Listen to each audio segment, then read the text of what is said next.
Okay, welcome back, and I assume you listened to the first clip, which introduces how the report was written and when it was launched back in November 2019. And the opening session looked at the difficult history, the difficult sort of theological beginnings of Christian-Jewish relations. And now we're looking at a distinctive relationship, which is the heading of the second part of the report. And this report really affirms, very helpfully from CMJ's perspective, the Jewish identity of Jesus and also the Jewish identity of Paul. If you go to the Anglican report on page 44, it really says something very helpful about the Jewish identity of Paul. And let me just actually give that little quote to you, what he says there on the report. Because I think some people kind of lose sight of the Jewishness of Paul, and the report says this: throughout Paul's writing, Paul clearly identifies as a Jew in the present tense throughout his letters. So, in a sense, Paul is a man of multiple identities, but his Jewishness remains constant before his encounter with Jesus on the Damascus Road and post that transformative experience of meeting and being changed and transformed by the risen Jesus. So the report looks at the distinctive relationship between Jews and Christians, but it affirms the Jewish identity of Jesus and the Jewish identity of Paul. And it talks about the relationship in terms of kinship and divergence. So there's common ground, but there's also differences. And I think in looking at that, from a CMJ perspective, kinship and divergence perhaps is helpful, but we would probably prefer the term continuity and discontinuity. And again, in the discussion and the questions at the end of this section, that particular debate is opened up for you. Also, this report, in looking at the distinctive relationship, looks at the issue of who gets to define who God's people are. It looks at the legitimacy and the difficulty of the term God's chosen people. Really this is taken up again in later on in the Anglican report, in part 3 of their report. But there's this discussion about who is God's chosen people and how can we define that. The biblical focus in this section is on Romans 9 to 11. And again, if you go to the Anglican report, there's a quotation here about the importance of Romans 9 to 11. And it says this: Romans 9 to 11 provides the most sustained, direct treatment in the New Testament of the question of what the lack of recognition of God's work in Christ on the part of most Jewish people means for the theological understanding of the Jewish people collectively as Israel.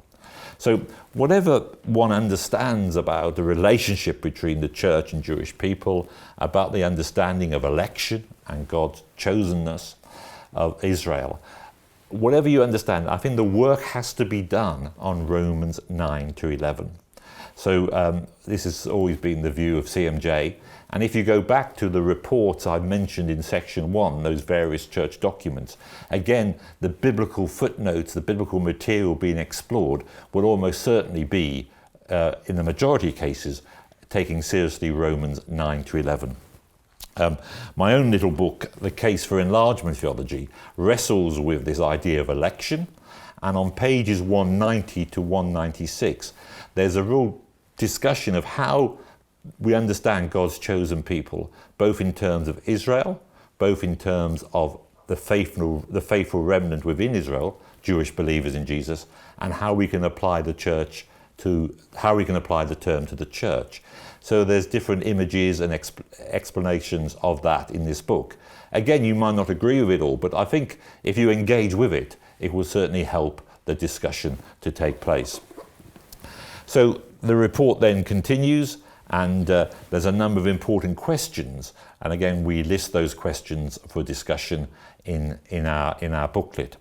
But there's a number of resources which are really helpful at this point. Again, I mentioned my own book here, but probably one of the best books looking at this issue of this difficult relationship, this disputed identity, is a book called Jewish Believers in Jesus, and it's by two Scandinavian scholars.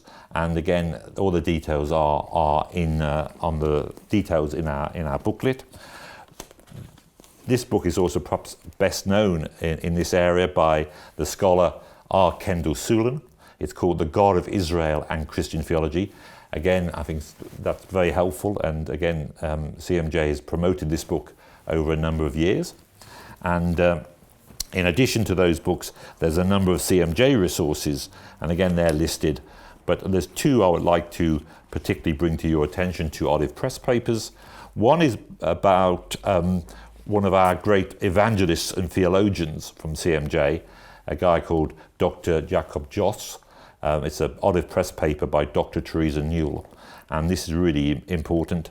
And my own little paper here, Knowing Jesus in His Jewish Context, again reaffirms and develops the points made in the Anglican report about the Jewishness of Jesus and about the way in which there is this contested identity between Jews and Christians, and often the Messianic Jewish world should be the bridge to helping us understand that. But sadly, in this report, the Anglican report, and elsewhere, often there is a degree of marginalisation of Messianic Jewish believers.